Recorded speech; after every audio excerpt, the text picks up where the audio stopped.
आज की बड़ी खबर जमुई से है, जहां तिरंगे के सम्मान में जमुईवासी जमकर नारे लगा रहे हैं। दरअसल जमुई के पूर्व सीओ और नेचर विलेज के संस्थापक निर्भय प्रताप सिंह की अगुवाई में चल रही राष्ट्र गुणवान तिरंगा यात्रा का आज 10वां दिन रहा। इस दौरान उन्होंने बरुआटा, चौड़ीहा और अघहरा समेत कई गांवों का दौरा किया और गांव-गांव जाकर लोगों से मुलाकात की।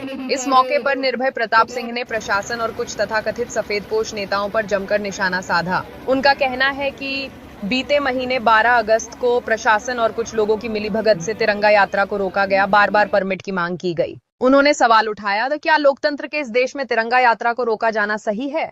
निर्भय प्रताप सिंह ने कहा, भारत अगर लोकतंत्र है तो फिर पाकिस्तानी हुकूमत जैसे हालात क्यों बनाए जा रहे हैं?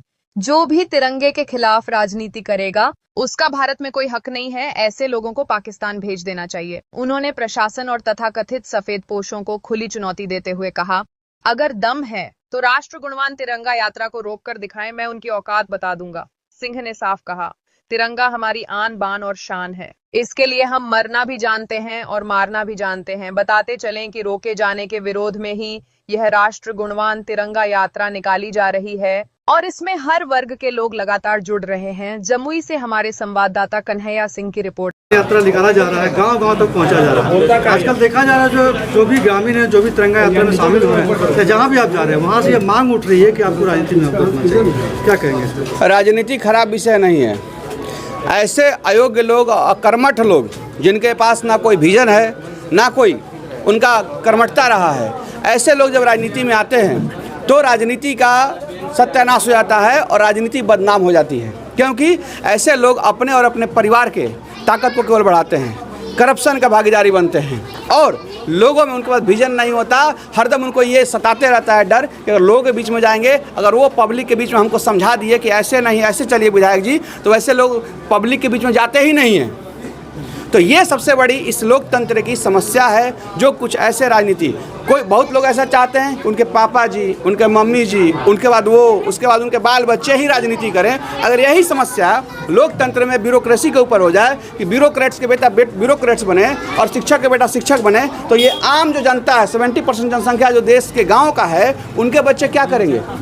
तो योग्यता को बढ़ाइए, क्योंकि डेमोक्रेसी लोकतंत्र कल्पना ही किया गया था कि योग्य लोगों को आगे बढ़ा करके नेतृत्व। हो सकता है आप खिलाड़ी हो सकता है आप शिक्षक हो सकता है आप व्यवसायी हो, लेकिन जरूरी नहीं कि हो सकता है आप बढ़िया नेता हो, आपकी समझ उत्तम हो, ये कोई जरूरी नहीं है। तो योग्यता को लेकर के चलना चाहिए। गाँव-गाँव में अब ये मांग हो रही है, लोग कह रहे हैं, जहाँ भी आप यात्रा कर रहे हैं वहाँ से आवाज़ उठ रही है कि आपके ऐसे लोगों को राजनीति में आना चाहिए, जमुई से चुनाव लड़ना चाहिए। देखिए, मैं अभी लोगों के बीच में राष्ट्र गुणगान लेकर के निकला हूँ। मेरा मानसिकता क्लियर है। जब सामाजिक क्षेत्र में मैं था, सामाजिक काम कर रहा था नेचर विलेज के द्वारा, तो ही मेरा विजन क्लियर था। मैं लगातार लोगों के बीच में सामाजिक काम कर रहा था, गांव-गांव जा करके।